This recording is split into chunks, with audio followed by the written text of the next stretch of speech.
السلام علیکم ورحمۃ اللہ وبرکاتہ۔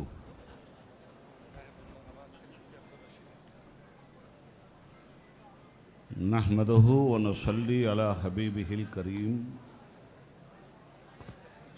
الحمدللہ الحمدللہ وکفا وسلام علی عبادہ الذین اصطفیٰ، اما بعد فاعوذ باللہ من الشیطان الرجیم، بسم اللہ الرحمن الرحیم۔ واعتصموا بحبل اللہ جميعا ولا تفرقوا، آمنت باللہ، صدق اللہ العلی العظیم۔ بآواز بلند درود پاک پڑھیے، اللہم صلی علی سیدنا و مولانا محمد معدن الجود والکرم وآلہ وصحبہ وبارک وسلم۔ صدر اجلاس، ڈائس پہ بیٹھے ہوئے علماء کرام و مشائخین اعظام،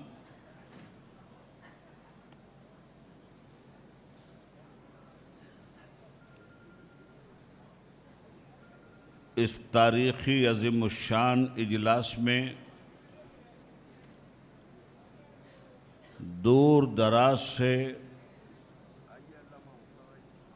بلکہ یوں کہوں کہ پورے کرناٹکا سے،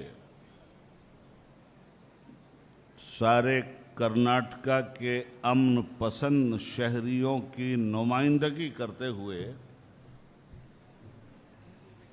اس جلسے میں تشریف فرما ہونے والے برادران اسلام،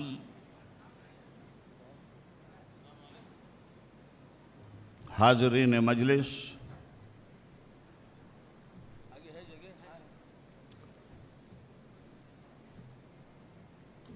جس طرح عوام کا ازدحام ہے، اسی طرح مختلف مکاتب فکر کے علماء و مشائخین اعظام کی بھی موجودگی دیکھنے کو مل رہی ہے۔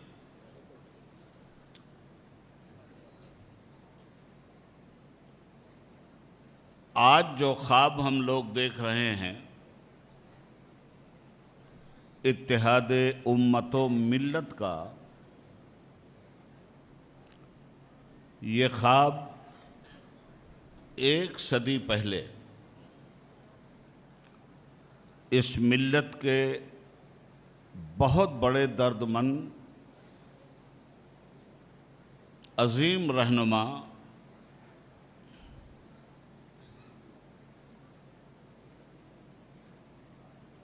علامہ اقبال نے دیکھا تھا۔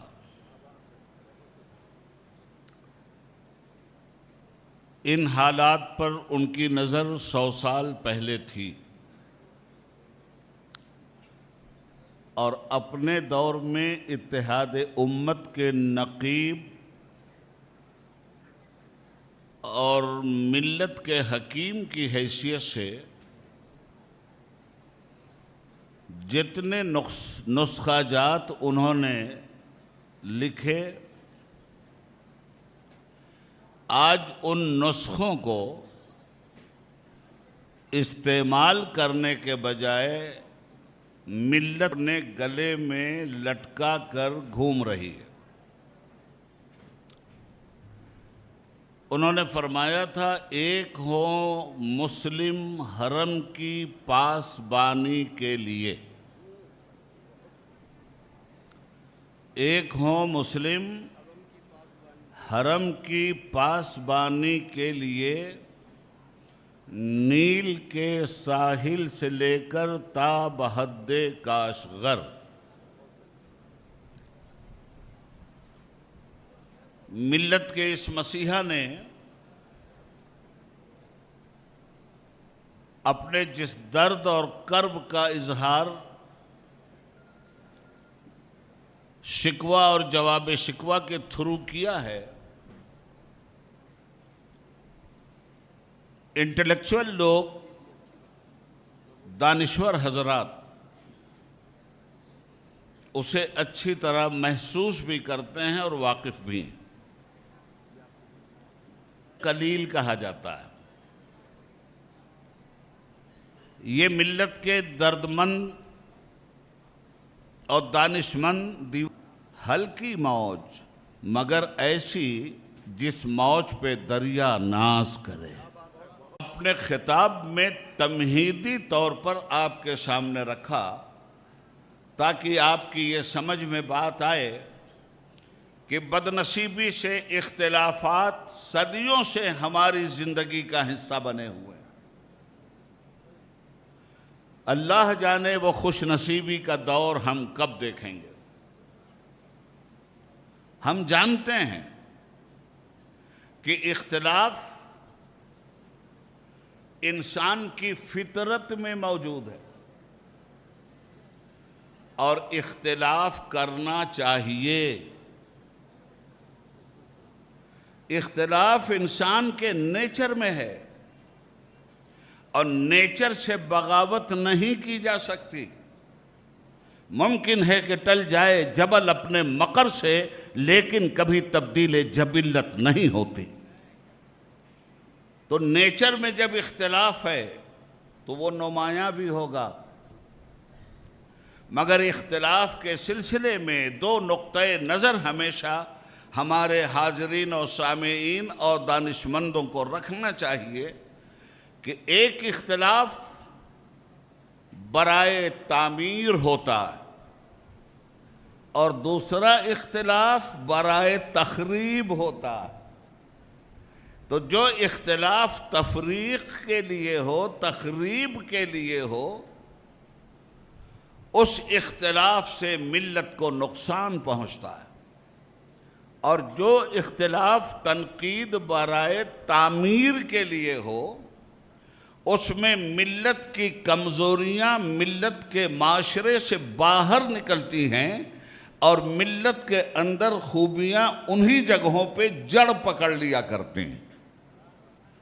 اور یہی وہ اختلاف ہے جس اختلاف کو ما بین العلماء اختلاف رحمت قرار دیا گیا ہے۔ برگ حنا پہ لکھتا ہوں میں درد دل کی بات، شاید کہ رفتہ رفتہ لگے دل ربا کے ہاتھ۔ عزیزان محترم،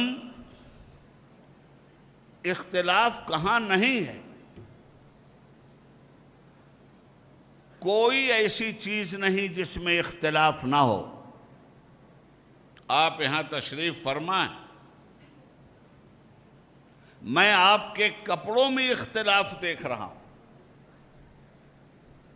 آپ کی ٹوپیوں میں اختلاف دیکھ رہا ہوں،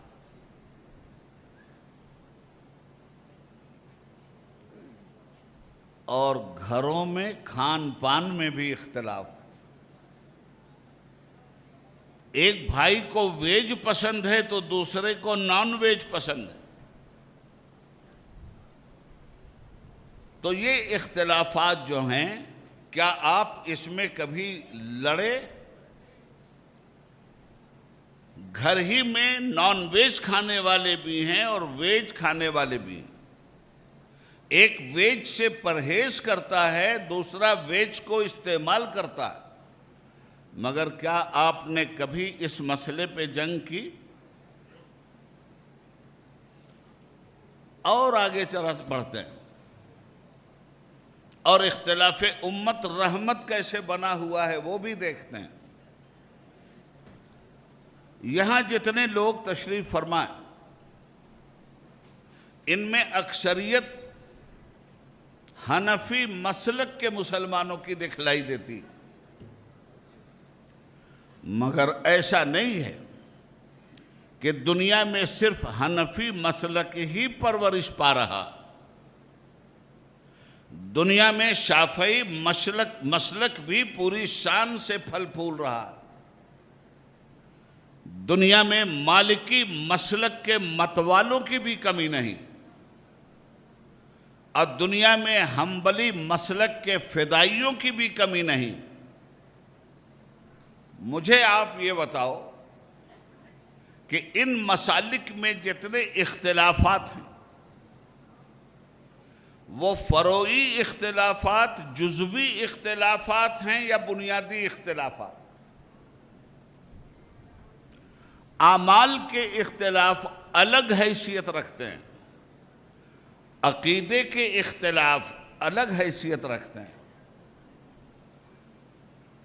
ان تمامی حضرات نے عقائد اسلامیہ پر عمل کرنے کے لیے قرآن و حدیث سے جو استنباط فرمایا، ان چاروں اماموں کا دنیائے اسلام پر بہت بڑا احسان ہے کہ ان چاروں نے مختلف طریقے سے محنت کر کے ملت کو سنت سے قریب کر دیا اور بدعتوں سے دور کر دیا۔ ان چاروں اماموں کو سلام کرتے ہیں ہم، جنہوں نے اپنے اپنے دور میں کفر کی جگہ اسلام کو مضبوطی سے قائم کیا، جنہوں نے اپنے اپنے دور میں شرک کی جگہ ایمان کے پرچم لہرائے، جنہوں نے اپنے اپنے دور میں بدعتوں کی جگہ سنتوں کے چراغ جلائے۔ یہی ہیں وہ شبستان نبوت کے چراغ جن کی لو پکار پکار کر کہہ رہی ہے، میں اکیلا ہی چلا تھا جانب منزل مگر لوگ ساتھ آتے گئے اور کارواں بنتا گیا، ایک چراغ عشق سے جلتے گئے کتنے چراغ، خاک کا ہر ذرہ ماہو کہکشاں بنتا گیا۔ معزز سامعین، ذہن میں اس بات کو آپ رکھیں، آج جو آپ کو بنامے اتحاد دعوت دی گئی، اس کی اہمیت بہت زبردست ہے۔ حنفیوں کا شافعیوں سے اختلاف ہے،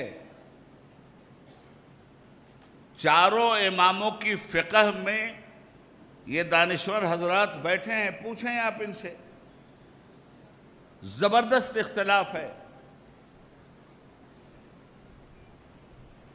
آپ یہاں ناف پہ ہاتھ باندھ کر نماز پڑھتے ہیں، ہمارا شافعی بھائی سینے پہ ہاتھ باندھ کر نماز ادا کرتا ہے۔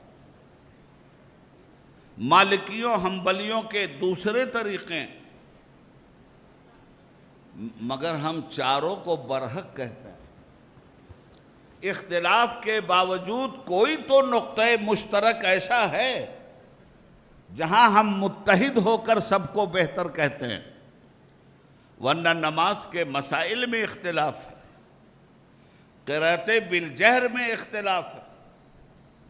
ہم اور آپ بسم اللہ شریف خاموشی سے پڑھتے ہیں، امام شافعی رحمت اللہ تعالی علیہ کے مسلک کا حامل قرأت بالجہر کے ساتھ بسم اللہ پڑھتا ہے، ہم آمین بالجہر نہیں کرتے۔ امام شافعی کے مسلک کا ماننے والا آمین بالجہر کرتا ہے۔ اب اگر ان تمام بنیادوں پر ایک دوسرے کو آپ برا کہیں گے تو میں یہ سمجھتا ہوں کہ جن لوگوں نے احادیث مبارکہ سے سارے مسائل کو نکال کر عرق ریزی کے ساتھ اس ملت کو اسلامی دین پر عمل کرنے کے لیے آسان اور کشادہ راہیں عطا کر دی، ان کے ساتھ آپ کا بہت بڑی ناانصافی ہوگی۔ چاروں برحق، ہندوستان کے سلطان، ولی الہند، معین الملت والدین، سیدنا و مولانا معین الدین حسن چشتی اجمیری رحمت اللہ تعالی علیہ، حنفی مسلک کے نمائندے، آپ ہاتھ باندھ کر نماز ادا کرتے تھے، مگر جو پیروں کے پیر ہیں، جنہیں ہم غوث الاعظم دستگیر کے نام سے جانتے ہیں، جن کی ولایت کا سکہ دوپہر کے آفتاب نصف النہار کی طرح چمک رہا ہے اور چمکتا رہے گا، وہ تو ہاتھ باندھ کے نماز نہیں ادا کر رہے تھے، وہ تو ہاتھ کھول کر نماز ادا کر رہے تھے۔ کیا ہمارے بزرگوں کی کبھی اس بنیاد پر کوئی جنگ ہوئی؟ کیا کوئی یہ اختلاف سامنے آیا؟ اب آئیے اور تھوڑا آگے بڑھتے ہیں۔ زمانہ بڑھتا گیا، نت نئے فتنے جنم لینے لگے، اور مخبر صادق، شفیع المذنبین، رحمت للعالمین، انیس الغریبین، طٰہٰ و یاسین، احمد مجتبیٰ، محمد مصطفیٰ صلی اللہ علیہ وآلہ وسلم نے ہمیں اس دور کی خبر دی تھی کہ میں قرب قیامت میں یہ دیکھ رہا ہوں کہ مسلمانوں کے اندر فتنے بارش کی طرح برسیں گے۔ آج وہ فتنے بارش کی طرح ہمارے اندر برس رہے ہیں۔ یہ دیوبندی بریلوی شیعہ سنی کی بات تو ہم بعد میں کریں گے، ان کے ہاں تو بہرحال ایک قدر مشترک ہے۔ نبی کریم صلی اللہ علیہ وسلم کو خاتم النبیین سب مانتے ہیں، ضروریات دین سے منکر ہونے والے کو سب متفقہ طور پہ کافر گردانتے ہیں، مگر دین کے نام پر بے ایمانوں کی جو جماعتیں نکلی ہوئی ہیں اور اپنا نام دیندار رکھے ہوئے ہیں، ایسے بے ایمانوں کو ملت کے اندر ضروریات دین کے انکار کی وجہ سے رہنے کی کوئی گنجائش نہیں ہے۔ اسی طرح قادیانیوں نے بھی ایک نئے اسلام کی تدوین کی، عقیدہ ختم نبوت پہ ضرب کاری کی، اور پاکستان کی پارلیمنٹ میں ان کے کفر پہ بھی قانونی طور پر آخری مہر لگی۔ عرض یہ کرنا چاہتا ہوں، ضروریات دین سے جو لوگ کھلواڑ کرتے ہیں ان کے ساتھ اختلاف کرنا ہے آپ کو۔ یہ اختلاف امت کے لیے رحمت ہے، مگر جو ضروریات دین کے منکر نہیں ہیں، اعمال میں اگر ان کے کوئی خرابی ہے، وہ گمراہ تو ہو سکتا ہے مگر اسے کافر کہنے کی اجازت ہمارے پاس نہیں ہے۔ جو رسول اللہ کی عظمت کا انکار کرے یقیناً وہ کافر ہے۔ جو رسول اللہ کے علم کو کسی ارذل قوم سے مشابہت دے یقیناً وہ کافر ہے۔ جو رسول اللہ کے خاتم النبیین ہونے کے بعد کسی ختم نبوت کے بعد بھی کسی نبی کی نبوت کا دروازہ کھولے یقیناً وہ کافر ہے۔ جو رسول اللہ کی عظمت و شان و بشریت و نورانیت میں شک کرے یقیناً وہ دین سے دور ہے۔ مگر جب مسلمانوں کا یہ عقیدہ نہیں ہے تو مسلمان اپنے عقیدے کی بنیاد پہ تو مسلمان ہے۔ اب مسلمان اگر فروعی اور جزوی معاملات میں منتشر ہے، گمراہ ہے اور ایک دوسرے کے خلاف سب خون مارتا ہے نفرت کے، تو اس نفرت کو ختم کرنے کے لیے آج یہ اتحادی اجلاس کانفرنس کی شکل میں آپ کے سامنے مختلف مکاتب فکر کو ایک جگہ کر کے رکھا گیا ہے۔ حضرات اب آئیے ذرا سا اور آسان کر دوں بات کو، اور میرا وقت بھی ختم ہو رہا ہے، 5 منٹ اور لوں گا آپ کا۔ ایک ذہن میں بات اور بھی رکھیے گا، آج کے دور میں ہم سبوں نے اپنی اپنی مسجدیں الگ کر لی۔ جو سچائی ہے اسے قبول کیجئے، مدرسے الگ، رسم و رواج الگ، پیری مریدی الگ، خانقاہیں اور سجادگی الگ، اور اتنے ٹکڑوں میں بٹے کہ مذہب کے رہزنوں کو ملیں پوری روٹیاں، مسلک کے رہزنوں کو ملیں پوری روٹیاں، دین محمدی کئی فرقوں میں بٹ گیا۔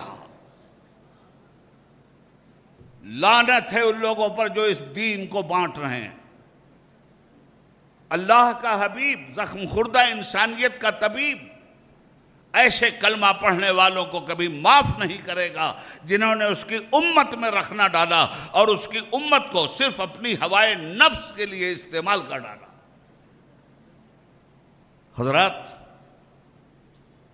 اب جو اتنے اختلافات ہمارے اندر آ گئے، اور ہمارے ان اختلافات کی سرپرستی بھی چونکہ یہ اختلاف خود سرپرستی تھا، اس لیے اس کی سرپرستی کرنے والے سرپرست بھی بہت پیدا ہو گئے، سیاسی سرپرست، ذات برادری کے سرپرست، جوہلا کی ایک پوری جماعت امیر جماعت بن گئی۔ میرے اس جملے سے کوئی غلط مطلب مت نکالیے گا، اس لیے کہ قسم خدا کی میں جو کچھ بول رہا ہوں اخلاص کے ساتھ بول رہا ہوں، اور میری ٹیکہ ٹپنی اور میری تنقید ان مفاسد پر ہے جو جماعت کے لائق بھی نہیں ہیں، مگر مسلمانوں میں ٹرسٹی بنے ہوئے ہیں، امیر جماعت بنے ہوئے ہیں، نمازیں نہیں ادا کر رہے ہیں، امیر جماعت بنے ہوئے ہیں۔ میری مراد ایسے لوگوں سے تو عرض یہ کرنا چاہتا ہوں کہ اب تو ہم بٹ گئے اور نفرتیں ثریا تک جا پہنچی، اور یہ بٹوارا اب ختم ہونے والا نہیں ہے۔ مسلک کے نام پر یہ قوم جتنے حصوں میں منقسم ہوئی ہے، میں بہت ذمہ داری اور گارنٹی سے کہتا ہوں کہ ان کا اختلاف کبھی ختم نہیں ہوگا۔ لاکھ اتحاد ملت کی آپ کانفرنسیں کر لیں، یہ یہاں سے جائیں گے پھر وہی کریں گے جو کر کے آئے تھے۔ قول و فعل میں بہت تضاد ہے۔ قرآن کہتا ہے یا ایھا الذین آمنوا لم تقولون ما لا تفعلون، مگر اس کے برعکس کام ہو رہا ہے۔ اختلاف نہیں ختم ہونے والا ہے، تو اب کیا کریں؟ اس کے باوجود یہ اتحاد ملت کانفرنس کیوں؟ جب اختلاف ختم ہی نہیں ہوگا تو مختلف مسالک کے لوگ تھوڑی دیر شوبوائے بن کے یہاں کیوں بیٹھے ہیں؟ یہاں سے جائیں گے پھر وہی اختلاف، پبلک جائے گی پھر وہی اختلاف۔ سنیے، عوام میں اختلاف نہیں ہے، اس لیے کہ عوام کو جب بھی عظمت پیغمبر کے لیے آواز دی گئی ہے، عوام مسلکی اختلاف بھول کر ایک ساتھ کھڑی ہوئی ہے۔ مساجد کی حفاظت کے لیے، مقابر کی حفاظت کے لیے، درگاہوں کی حفاظت کے لیے، مدرسوں کی حفاظت کے لیے، عظمت قرآن کے لیے، حرمت پیغمبر کے لیے جب بھی کبھی آنچ آئی ہے، ہمارے ان مقدس نقطوں پر پوری قوم متحد ہو کے سامنے آئی ہے۔ اتحاد کے لیے ہر طبقے کے علماء اور مشائخین کو سوچنے کی ضرورت ہے، جن کے پیچھے ہزاروں مسلمانوں کا سیل رواں چل رہا ہے۔ کمی یہاں نہیں ہے، کمی یہاں ہے، اور کہتا ہوں سچ کے جھوٹ کی عادت نہیں مجھے۔ ہمیں اپنے گریبانوں میں جھانکنا چاہیے اور ایمانداری سے اس کمی کو دور کرنا چاہیے۔ اختلاف رہتے ہوئے بھی اتحاد ہو سکتا ہے، آخری بات، اختلاف رہتے ہوئے بھی اتحاد ہو سکتا ہے۔ اب میں آیا دوسری بات پہ۔ پہلی بات میں نے کیا کہی آپ سے؟ کبھی بھی اختلاف ختم نہیں ہوگا، گارنٹی ہے یہ، مگر اختلاف رکھتے ہوئے بھی اتحاد ہو سکتا ہے۔ تو ایک راستہ تو نکلا نا بھائی، اتحاد کا ایک راستہ تو نکلا۔ مسلکوں میں اتحاد نہیں، مت کرو، اور میں جانتا ہوں کوئی نہیں کرے گا۔ میں بھی مسلک میں اتحاد نہیں کروں گا، یہ لوگ بھی مسلک میں اتحاد نہیں کریں گے، شیعہ بھی مسلک میں اتحاد نہیں کرے گا، کوئی بھی مسلک میں اتحاد نہیں کرے گا جی، مگر اس کے باوجود اتحاد ہو سکتا ہے۔ کن چیزوں پر؟ مشترک اقدار پر، کامن منیمم پروگرام پر۔ پہلے ہم یہ دیکھیں کہ ہمیں نقصان کہاں پہنچ رہا ہے۔ یہ تو ابھی میں انٹرنل بات کر رہا ہوں، ایکسٹرنل بات بھی کرنا چاہتا ہوں۔ خارجی طور پہ ڈاکٹر صاحب ہمیں نقصان کہاں پہنچ رہا ہے؟ آج جو فرقہ پرست حکومت ہمارے سامنے آئی ہے، اور جہاں جہاں جن جن صوبوں میں تعصب کا زہر پھیلانے والے اور انسانیت کو فرقہ واریت میں بانٹنے والے برسر اقتدار آئے ہیں، وہاں انسان بے چینی کا شکار ہو کر رہ گیا ہے۔ پورے ملک میں خصوصی طور پر 2014 سے لے کر اب تک ملک کی مائنارٹی، ملک کا مسلمان جن قیامت خیز دور سے گزر رہا ہے، اب اس کی وضاحت کے لیے وقت کے دامن میں جگہ نہیں۔ میں آپ سے کہنا چاہتا ہوں کہ موب لنچنگ پورے ملک میں ہوئی، ٹرینوں میں مسلمانوں پہ حملہ پورے ملک میں جگہ جگہ منتخب کر کے کیا گیا۔ عجیب نفرت اتنی بھر گئی کہ پولیس کا آدمی بھوپال جانے والی ٹرین میں 4 مسلمان بیٹھے ہوئے ہیں اور ان پر دنا دن گولیاں چلا کر کے موت کی گود میں اٹھا ڈال دیتا ہے۔ مسجدوں پر اپنے دھارمک جھنڈے لہرا دیے گئے، مسجدوں کے مینارے توڑ دیے گئے، مسجدیں شہید کر دی گئیں، قرآن کریم کو جلا دیا گیا، عظمت پیغمبر پہ ناپاک سازش کر کے یہ ناپاک لوگ حملہ مسلسل کر رہے ہیں۔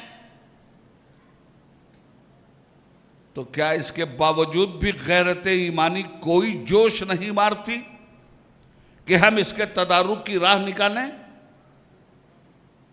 اور یہ مسلک کا جو کھیل کھیل رہے ہیں، اس کھیل سے ہمیں نقصان کتنا ہو رہا ہے؟ میں نے پھر کہا کہ مسلک مت چھوڑنا۔ مسلک تسلب چاہتا ہے، مسلک تشدد نہیں چاہتا۔ جہاں بنام مسلک تشدد برپا ہے، وہ مسلک ہے ہی نہیں۔ اپنے مسلک کے ساتھ تسلب برتی ہے، تشدد نہیں۔ جس چیز کو آپ نے حق سمجھا، ایمانداری سے اس پہ عمل کیجئے، قائم رہیے۔ اب جب اختلافی ہے تو یہ تو رب کی بارگاہ میں فیصلہ ہوگا نا کہ کون اپنا مسلک صاف ستھرا لے کے آیا ہے اور کون اپنا مسلک داغدار لے کر آیا ہے۔ یہ فیصلہ آپ کیوں کر رہے ہیں؟ ہر فیصلہ ملا نہ کرے تو بہتر ہے، فیصلہ اللہ پہ چھوڑو۔ جنت ملا کی نہیں، اللہ کی ہے۔ جہنم ملا نے نہیں بنایا، بھیجنے والا اللہ ہے یا نکالنے والا اللہ ہے۔ ہم کون ہوتے ہیں لوگوں کو جنت اور جہنم کا سرٹیفکیٹ دینے والے؟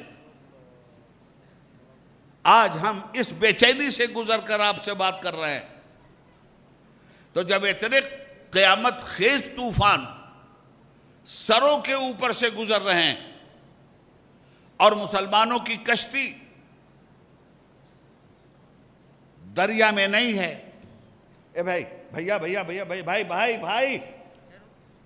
رک جاؤ، بالکل نہیں۔ مسلمانوں کی کشتی اس وقت طوفان میں نہیں ہے۔ جو لوگ سمجھتے ہیں کہ مسلمانوں کی کشتی طوفان میں آ گئی، وہ فریب نظر کا شکار ہیں۔ قطعی مسلمانوں کی کشتی طوفان میں نہیں ہے۔ طوفان مسلمانوں کی کشتی میں بیٹھ گیا ہے۔ کشتی طوفان میں ہوتی تو نکالی جا سکتی تھی، مگر کشتی ہی میں طوفان بیٹھا ہے تو اب کون نکالے؟ یہ جتنی نفرتیں ہیں، یہ کشتی ملت کے اندر طوفان بن کے بیٹھی ہیں۔ دوست، ہوش کے ناخن لو۔ اختلاف مسلک کے باوجود کسی بھی مسجد پہ حملہ ہوا، ہر مسلک والے کو تکلیف ہوئی یا نہیں ہوئی؟ اور بھی مضبوط مثال دے دوں آپ کو، بابری مسجد، یہ سانحہ نہ ہم بھولے ہیں نہ ہمارے آنے والی نسلیں بھولیں گی۔ کس مظلومانہ طور پہ وہ شہید کی گئی. حضرات، سب کو درد ہوا یا نہیں؟ سب پریشان ہوئے یا نہیں؟ مگر میں کہتا ہوں دیوبندیوں، تم سے کیا مطلب بابری مسجد سے؟ بریلویوں، تم کو کیا مطلب بابری مسجد سے؟ یہ تو ایک شیعہ سپہ سالار نے بنایا تھا، شیعوں کی بنائی ہوئی مسجد شہید ہوئی تو تم پورے ملک میں جانثاری کا جذبہ دکھانے کے لیے نہ دیوبندیت دیکھی تم نے، نہ بریلویت دیکھی تم نے، کچھ بھی نہیں دیکھا، اپنی جان لڑا دی. اور ایک بابری مسجد شہید ہوئی، اس کے تحفظ کے لیے سینکڑوں مسلمان بھی شہید ہوا جو سارے مسالک سے تعلق رکھتا تھا. عرض یہ کرنا ہے مجھے حضرات کہ نفس مسجد پہ حملہ ہے، نفس اسلام پہ حملہ ہے، نفس دین پر حملہ ہے. کوئی یہ نہیں پوچھ کے آپ کو گولی مارتا کہ آپ دیوبندی ہو کہ بریلوی، شیعہ ہو کہ سنی. داڑھی ٹوپی دیکھا، پیغام اجل سنا دیا. کوئی ماب لنچنگ یہ کہہ کے نہیں کرتا کہ تم دیوبندی ہو کہ بریلوی ہو. اخلاق احمد سے کسی نے نہیں پوچھا کہ گوشت کو لے جا رہے تھے، ایک اولن تو بیچارہ لے نہیں گیا، مگر گوشت کے جرم میں اس کو قتل کر دیا گیا. کسی نے اس کا مسلک نہیں پوچھا تھا. اس لیے جب یہ وقت آ گیا ہے تو اتحاد ملت کانفرنس آپ سے اپیل کرتی ہے کہ حضرات محترم اپنے اپنے مسلک کے تحفظ کے ساتھ جو مشترک قدریں ہیں ان کی حفاظت کے لیے آپ کو عملی طور پر اقدام کرنا ہوگا. صرف نعرہ لگانے سے کام نہیں چلتا، عمل کرنے سے کام چلتا ہے. اور اللہ رب العالمین کے اس حکم پر اپنی بات ختم کرتا ہوں. الذی خلق الموت والحیات لیبلوکم ایکم احسن عملا. ہم نے موت اور حیات کو اس لیے پیدا کیا ہے کہ تمہیں آزما کر دیکھیں تم میں حسن عمل کا مالک کون ہے. پروردگار عالم اس اجلاس کو کامیابی سے مشرف فرمائے. اور خیر میں اس اجلاس کے منتظمین کو ہم اپنے پاشا ولی اللہ قادری پاشا صاحب کی صدارت میں یہ اجلاس ہو رہا ہے، بھائی مجتبیٰ صاحب، یوسف خان اور ان کے تمام دیگر ساتھیوں کو ہم مبارکباد دیتے ہیں. چنے شاد رہے باغباں جاتا ہوں، گلشن تیرا آباد رہے. اسلام زندہ باد، اتحاد ملت پائندہ باد. والسلام علی من اتبع الہدی. خدا حافظ. السلام علیکم ورحمۃ اللہ وبرکاتہ. نعرہ تکبیر.